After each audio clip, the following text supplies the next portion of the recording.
Let me check here. Hello, everybody. We're doing a sort of impromptu live. I'm going to thank Christe before we even get started for agreeing to go live. We were supposed to record this, and we said, let's just go with it. Christe is with Christe Konopitski, who we're going to be interviewing. She's a director of advancement from Sites for Hope. But before we get into all of that, I just kind of wanted to play a video so you guys can get an understanding of what the organization is all about. I hope PBS doesn't get mad at me for this, but here we go. Checkup. I don't think it's going in the styrofoam, but whatever. Dorothy Montero is one of a few ladies who gather at Sites for Hope, formerly the Center for Vision Loss, to craft. Well, I am trying to figure out where to put this last purple flower. I'm making my floral arrangement, and I don't have, literally and figuratively, a good eye for this. She says the Allentown Center gives her a new outlook on life after losing her sight. I'm the victim of domestic abuse. I was shot in the face. Well, I was shot twice, but the one in my face caused the injury.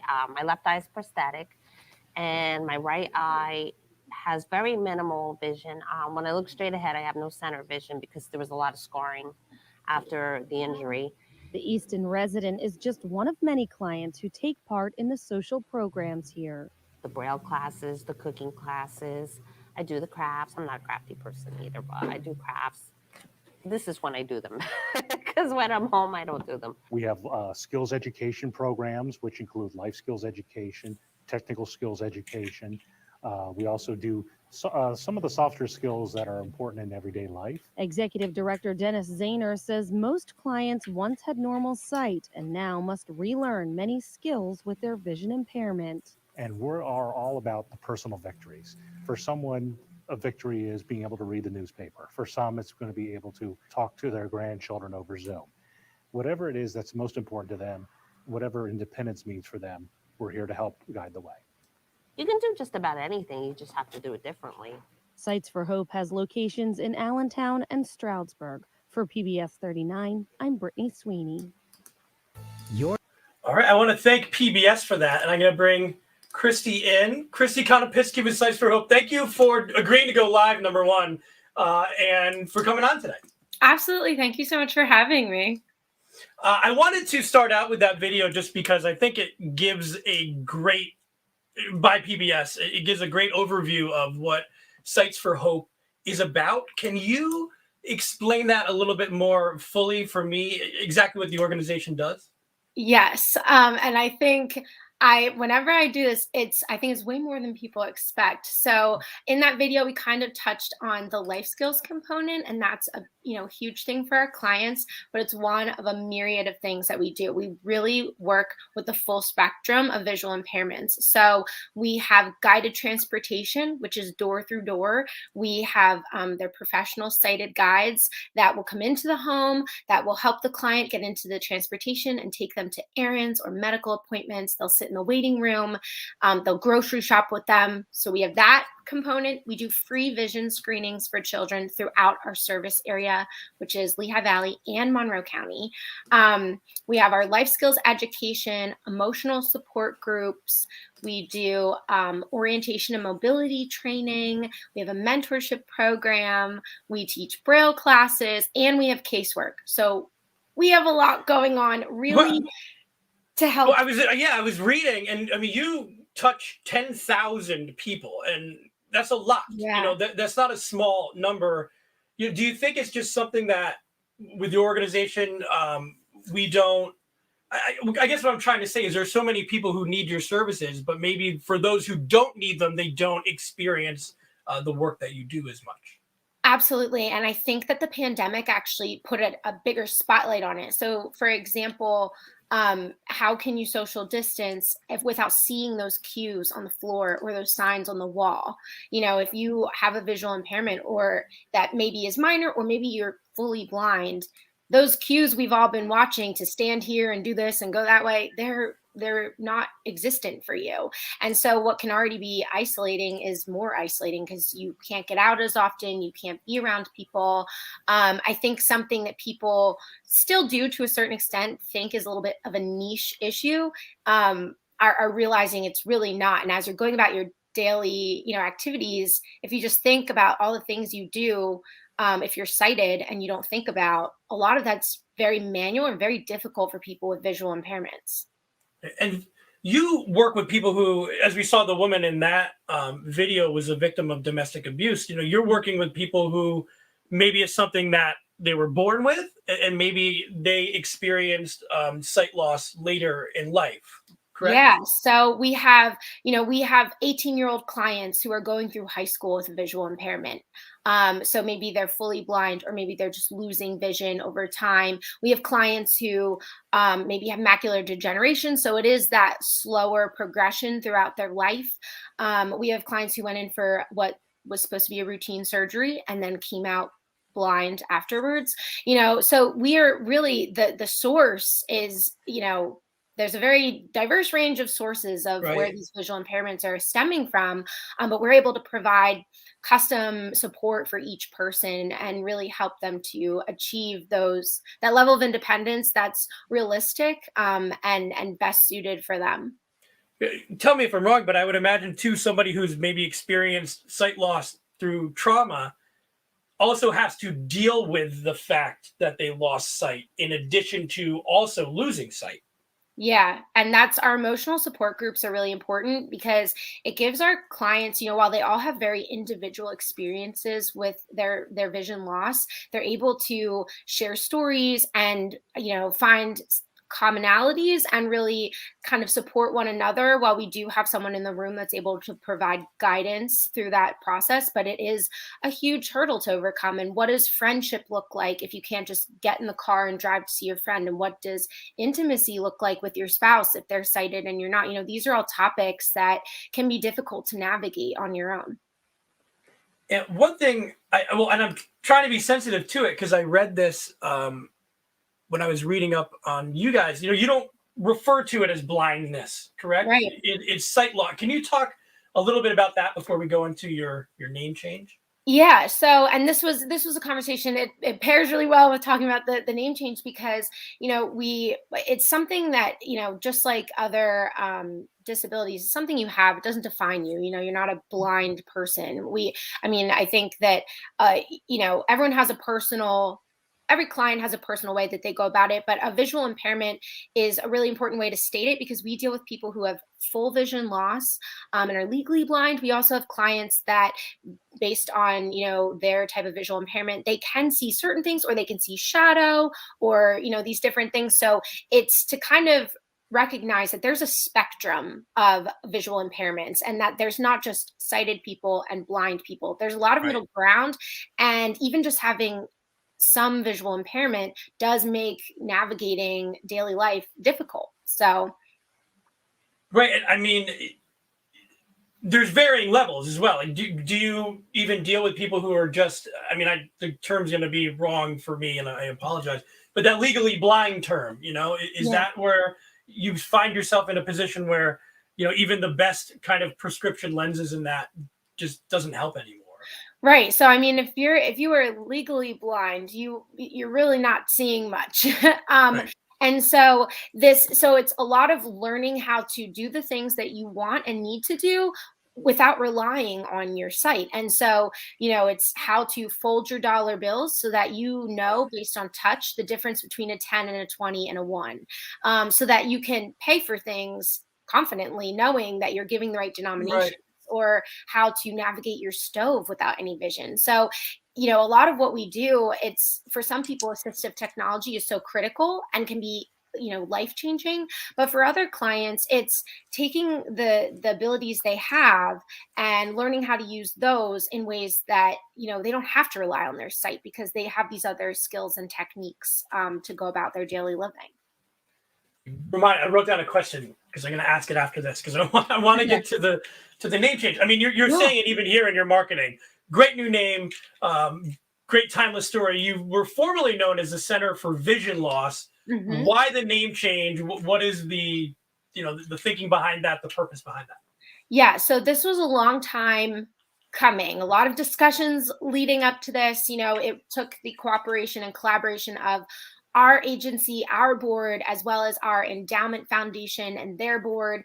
Really looking at what we do and our community of clients and supporters, there is so much, hope is the word that really hits Mhm. home, because I mean, I'm sure after last year and what we've been dealing with, everyone can relate to that these days. But that's something that we really value, and also something you see in the interactions, as you saw with Dorothy and Craft Group. These are clients coming together, this is our community coming together, and they have familial relationships and they're friends, and this is a place they want to be. And Center for Vision Loss really put the focus on loss, and as if something was Yeah. wrong. And it's not wrong if you're losing your vision. That's not wrong, but you want to be able to navigate, you want to be able to keep up with your hobbies and make friends and do all the things that you should be able to do, you deserve to do. So we really want to focus on that hope. And it's not that, great, your vision's going, this is terrible. That is, it does create additional obstacles, but it doesn't mean you have to just sit in your house and give it all up. We have clients that are, woodworkers, carpenters, artists. They're still active. Our clients have gone zip lining in the Poconos. These are people, regular people that want to get out, do activities. We've all been cooped up. So we really wanted to kind of spotlight that hope, that aspect of hope. And that's more illustrative of the clients that we support as well. Right. I was looking through I was reading a story as I was researching this, and it was a woodworker that you had Yeah. mentioned. And that's awesome. But to your point that you just made, I would imagine that a big component of this is that sense of loneliness or isolation, because again, at least I take it for granted, to be able to see and to have clear vision. Is that something that you deal with in these support groups as well? To deal with kind of getting over that, you might be isolated because of COVID, and on top of that, you're isolated due to some vision impairment. How do you deal with that? Yeah, so I mean, that's definitely a big part of the emotional support group. And also it's great that we have these, social activities where clients can, come to the agency or provide transportation and take them to wineries, or like I said, zip lining or apple picking. Because imagine, I think right now I like to walk out my door and grab a slice of pizza. Well, if we have a client who's able to navigate to his corner store, but he's not just taking these long walks because he's using a cane, he can't see, it could be dangerous. So we're able to kind of give that independence back. And that's really a lot of the focus, right? Is it can feel isolating if you can't just get in your car and do that errand you want to do, or see that family member or friend. And then, a lot of our clients do have other disabilities on top of their visual Mhm. impairment, or they're high risk for other reasons. So the pandemic did really put this extra kind of pressure cooker situation into play. But it's been cool because we were able to transition a lot of things virtually, which I think would surprise people, because Zoom and things like this seem very visual. But The question I wrote down yeah, was, technology for us. We're able to do this, and a yeah. year ago, almost 2 years now, we weren't really thinking about at least ramping it up this quickly. Has technology, the surge of these kind of virtual things, how have you been able to incorporate that? Because I imagine there have to be challenges, because a lot of Right. this is visual. Yes. And I remember I was doing some extra research on accessibility in the web and making sure your website is easy to navigate. And I mean, you can get down into the weeds with all of the things you need to keep in mind Sure. to make your website accessible. What's great is, if you think about something like Zoom, where usually if you, when you have that long phone number, but it automatically puts in all the codes and everything, we have Mhm. clients that are able to join group phone calls, or, group Zoom. So clients that do have some site are able to join through video. Other clients are able to just press, on their phone, that one number that dials them in. So they're still able to converse. Of course, it's clunky. I mean, it's clunky for everyone, Right. regardless of So site I bopped out of ability. this room and came back like 10 minutes ago for a second. So yeah, it's Yeah. not perfect, but Yeah. So, but it's been great, because also a lot of clients, just like with a lot of other things, you got to meet people where they are. If you can't drive and we have transportation, but we obviously can't transport everyone at the same time. So to bring everyone into the agency isn't always practical. So being able to do things virtually has meant everyone's been able to stay Yeah. connected, and still, still keep up with emotional support group, especially throughout the pandemic, and feel that sense of community. And some, I think this has happened with a lot of different agencies, but some of our meetings, we have more people attending because they're able to just tune in Sure. from their couch. So Well, they're attending, they're attending, yeah. but no, it does give that ability to be there, Hmm. and to be a part of it if you really continue to want to be. Yeah. I was wondering, with the services that you have, do you find that some people who might be or could use your services aren't aware that you exist? Yes, and the name change really helped us with that All right, because, good. so we rebranded in April. We did it, there's a big build up, a lot went into this. Our endowment foundation, set aside funds specifically, as they were looking at our sustainability as an agency, they wanted to support this. This was huge. So this wasn't just, from donations from people to, this was from our endowment that wanted this to happen. It's great. Mhm. And it really got us out there in a way that our client intakes in the first few weeks after that rebrand almost doubled, Really? in each week. And our phones are ringing off the hook. And that's so great. Obviously as a director of advancement, then I'm thinking, okay, we better get that same situation with donors. But Sure. it was so well received, and the community, I think it really, with all the, we had billboards up from Adams Outdoor. They did a fantastic job. We were able to get some good press around it. Obviously the logo's so much better. Everything's so much cleaner. And it really drummed up more recognition of the brand, which did get us into more households where people were thinking, Sure. oh wait, my aunt could use this, or oh my gosh, my grandmother, my mom, my sister, my dad, my uncle, that people were thinking, wait, I have a family member who could really benefit from this. So we did see, a great kind of surge in attention, and we're just hoping to maintain that, obviously, but it's been going really well. So very exciting. You mentioned donors. Is that where do you rely on donors for a lot of the funding? Is that something that you're always, looking again? You want to be more awareness. You want to get out in front of the donors as well. Yeah, absolutely. So we definitely, we have a really strong constituency at the agency. Of course, we are always looking for more people to kind of see the value in our mission and Mhm. the importance of what we're doing.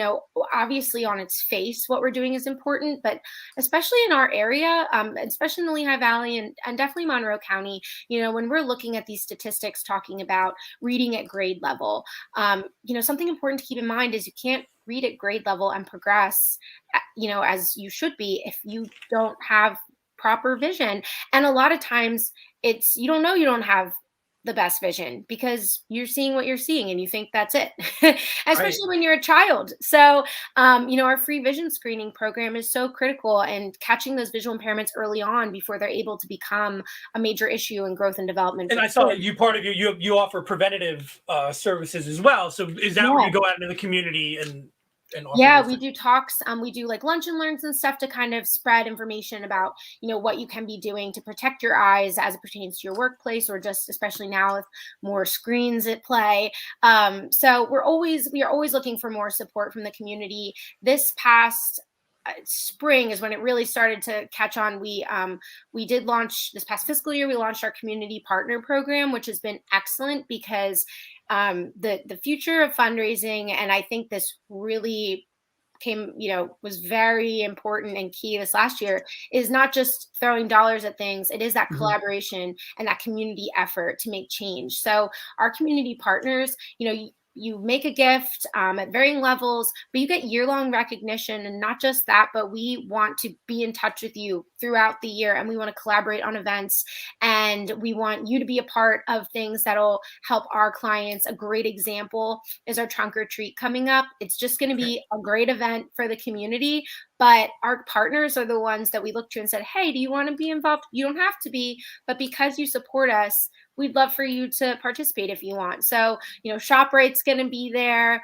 We're able to be at Brown Daub in Easton, and they have a really easily accessible location. So, we have this great event coming up, and all these people are able to be a part of it, and we're really happy about that. And the community partner program provides us with those unrestricted funds where we can find the need and take them and use it directly to address that in the moment.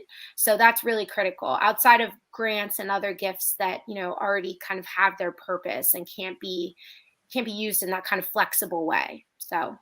And I'm, as we're going on a screen here, I'm just showing, going through some of the various events that you can, when you visit the website, you can take a look at. Yeah. And one of those, well, this is an event as much as a day. And the reason that we decided to chat here today is that October 15th is White Cane Day. Can you tell me what that is? Yeah, so White Cane Day is a day that kind of recognizes the world of visual impairments and wants to celebrate the achievements of people who have visual impairments of varying, degrees. So it's a really important day to bring awareness to, what it's like to live with a visual impairment. And, of course, the white cane is something, there's two big things that people think of when they think of people with visual impairments. And I think they think of seeing eye dogs and, of course, the white cane that you use to help navigate. So it's kind of using that day to bring awareness to all types of visual impairments, not just people that are fully blind. And what's interesting is the day right before it is like International World Sight Day, which is pretty much right in line with that. They switch up the theme every year, but October 14th and 15th are huge days for us to be able to tell those stories. And we are starting to, on social media, filter out some facts about visual impairments, get those statistics out there to kind of shine a light on just how pervasive it is. 12 million people in the United States, 40 years and older, will have a visual impairment. That's a huge amount of people, and that's not counting people under 40. So yeah, and I don't want to I want to relate something, but it's hard to do when all I have is bad vision. So if you see my glasses, I don't have them here, but I'm lucky I'm able to wear contacts because they're pretty bad. But I've had a scratched cornea once, and again, I'm not trying to compare anything, but just not having that taken away, even for a few days, or having those types of issues it's more than if you even maybe broke a bone or something like that, because this is something that you use to take in information from the world. So yeah. I was having migraines with aura in college, and so I did lose my vision a couple times until we figured out what was going on. But I knew kind of, I just assumed it would come back at each instance where it happened. But I remember it was terrifying because you don't know, and it feels like, and especially the way it happened to me, it felt like my body was betraying me. They were working just a couple seconds ago. Why aren't they working? And again, you're right. It's not the same. But I think what really stuck with me is that fear I had, and that feeling of not being able to experience everything I was supposed to be able to experience in that moment. Where is the sidewalk? Am I in the street? Being scared like that was something that was momentary. But there are people who, if you come out of surgery and this was not the plan, that's not momentary. And if you know that you have a condition where you're going to lose vision over time, you already know that. And so I think, it's a very difficult situation to be in. And what we want to do as an agency is make sure that anyone going through this has support. They have all the resources that they need to maintain the independence, that the best of independence they can have, and that this doesn't need to be the end of something. This is the start of a different lifestyle, but that doesn't mean this is just the end. So what can someone like me, what can I do on October 15th to help out? Is it check out your social media, share some of the things that you were able to come across, look up I'm sure there's a White Cane Day hashtag. Yep. I think sharing information about our organization does two things. It helps us connect with more clients, which is great. Obviously, our mission is to serve more people in the community that have this. I think we would love to eradicate any unnecessary vision loss, avoidable vision loss. But the reality is there will always be a certain level of it, because some things, sometimes you're born with it, sometimes you have an accident. So sharing the information connects us with clients clients, it also connects us with people that can support us. So if you have a friend who owns a business, or you're able to make a donation, those are great connections for us to be able to continue to build up funding to expand our programs. We're in the process of trying to build out more youth programming. We already have a summer camp. We do have young clients, but we're in the beginning steps of launching a Mommy and Me program and connecting with younger kids. So all the support helps us to bring those things to life for the community. So Okay, well, thank you so much for coming. Thank you for being open to going live impromptu. We didn't tell anybody, but I think this is it puts you on the spot. It makes it more, you gotta come to the plate. Yeah, But absolutely. No, it's been fun.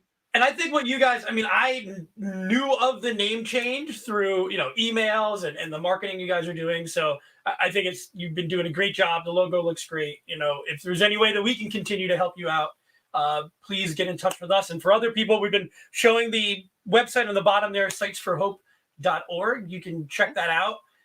Again, if you're interested in partnering, there's information in there. And if you may think that you or someone could benefit, then there's contact information in there as well. Yeah. So, awesome. All right, Christe, thank you so much. This was a lot of fun. This is I didn't have this plan today, so I appreciate it. And I hope your coworkers were like, hey, she's on going live right now in the other room. So much appreciated. And we wish you guys all the best. Thank you so much. All right. Sit tight 1 second.